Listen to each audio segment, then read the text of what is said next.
Twatangiye dusesengura igitabo cy'ibyakozwe n'intumwa cyanditswe n'umugabo witwa Luka. Yanditse akomerezaho ku cy'ubutumwa bwiza bwanditswe nawe. Ibyakozwe n'intumwa bitangira Yesu abwira abamukurikiraga kwamamaza inkuru nziza yerekeye iby'ubwami bwe. Kandi bagombaga guhera i Yerusalemu bagakomereza mu ntara zihakikije, maze bakava muri zo bakagera ku mpera z'isi. Muri icyo gihe i Yerusalemu ubutumwa bwabo bwari bwarakiriwe na benshi kandi bunarwanywa n'abandi benshi, cyane cyane abakuru b'urusengero. Baguwe gitumo no kumva ubuhamya yuko inkuru yose ya Isirayeli yasohojwe no kubaho, gupfa no kuzuka bya Yesu. Umwe muri abo bakuru yari umugabo witwa Sawuli w'i Taruso, wakoze ubudacogora kugira ngo ahagarike iyi myigishirize mishya. Ubwo ni ukugeza ku munsi ahura na Yesu wazutse ubwe. Ni uku kuguhura na Yesu byahinduye Sawuli wari umwanzi wa Yesu aba umuhamya w'ubwami bwe. Maze aza kumara imyaka myinshi ajya hirya no hino mu bwami bw'Abaroma akoresha izina rye ry'Ikiroma Pawulo. Atangiza imiryango ihamya Yesu ahantu hose. Kandi kimwe mu byifuzo bikomeye bya Pawulo ni uko iyo miryango itandukanye yageraho yibona nk'ubwoko bwunze ubumwe, batitaye ku budasa bwabo, umuyuda cyangwa umunyamahanga, umugabo cyangwa umugore, imbata cyangwa umudendezo. Yesu yararimo kurema umuryango wunze ubumwe ugizwe n'abantu bareshya kandi babanye bari munsi y'ubutware bwe. Ibi bikaba ari byo bitugeza ku gice cya nyuma cy'ibyakozwe n'intumwa. Dusubiye i Yerusalemu aho iyi myigishirize yatangiriye, abayoboke ba Yesu bo mu Bayuda bahuye n'amapfa ndetse n'ibura ry'ibiryo. Nuko Pawulo ashishikajwe cyane n'ubumwe bw'itorero, yatangiye umushinga mugari wo gukusanya amafaranga mu matorero atandukanye yari yaratangije.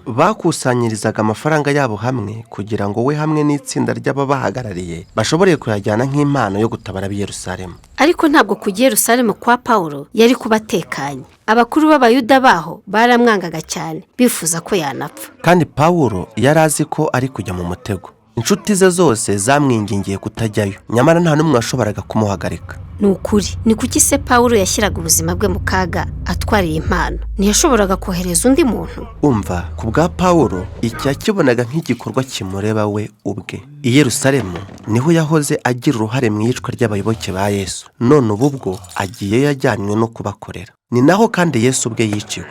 Nuko rero ku bwa Pawulo byaba ari ishema niba yahababarizwa nk'umwami we. Maze Pawulo ari kujya i Yerusalemu nk'uko byari byitezwe, afatwa n'abanzi be. Reka imidugararo izabe agezeyo, maze bagerageza kumwica, ariko abasirikare b'Abaroma barengera ubuzima bwe bamufunze. Abakuru b'Abayuda bashinjaga Pawulo kugomorera abantu kwigomekera kurwanya Roma, ariko ntibari babifitiye gihamya. Nuko Abaroma ntibamenye icyo bakora kubwe. Barabibonaga ko Pawulo atari umugizi wa nabi, ariko guhamya kwe ko umugabo w'umuyuda wabambwe yazukiye kuba umwami w'isi bikomeza kumuzanira akaga. Bityo Pawulo akomeza guhererekanwa ava mu rukiko rumwe ajyanwa mu rundi, kugeza ubwo we yisabira ko urubanza rwe rwaburanishirizwa imbere y'urukiko rwa Kayizari i Roma. Nuko bishimira kumwohereza aciye amazi. Rero muri iki gice cy'ibyakozwe n'intumwa, Luka umwanditsi w'inkuru yerekana urukiko n'ifungwa bya Pawulo mu buryo bisa n'inkuru zabanje zerekana urukiko n'ifungwa bya Yesu. Luka ari kwerekana ingingo y'ingenzi. Iyo abantu ba Yesu bakurikiye inzira ya Yesu, inkuru zabo zitangira gusa n'inkuru ya Yesu.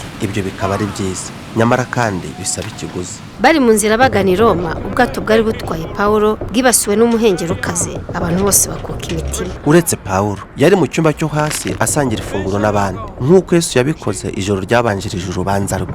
Pawulo aha umutsima umugisha, hanyuma arawumanyagura, yizeza abari kumwe nawe ko Imana iri bubarinde uyu muhengeri. Umunsi ukurikiyeho ubwato bukubise ku rutare burasenyuka, ariko abantu bose bagera ku nkombe amahoro. Biratangaje, ariko Pawulo we yari atarasimbuka imitego yose. Yajyanywe i Roma afungirwa mu rugo. Ariko ntibyari bibi cyane. Mu nzu ye yashoboraga kwakira amatsinda y'Abayuda n'abanyamahanga, akabasangiza ubutumwa bwiza bwa Yesu umwami wazutse. Iki cyari igikorwa cy'ubutwari Roma, igicumbi cy'ubutware aho Kayisari ategekera isi nk'umwami. Ubwo haje ubundi bwami, ubwami bwubitse isi bwa Yesu buri gushinga imizi, buhereye mu mutima w'ubwami bukomeye butwariye ku isi, byose bikozwe mu mibabaro y'imfungwa. Maze kuri iri tandukaniro hagati y'aya mami, Luka niho asoreza inkuru ye. Iyo ni ishusho nziza, ariko inkuru yagombaga kubivuga ku ikwirakwizwa ry'ubu butumwa kugeza ku mpera y'isi. Ese ntibyari bikwiriye kwikomeza? Byari bikwiriye rwose. Luka asoza inkuru mu buryo bufunguye ku bushake, kugira ngo abasomyi be bamenye ko inkuru itarangiye, kandi ko bashobora kwitabira ubwami bwa Yesu bugikomeje gukwirakwira kugeza na n'uyu munsi.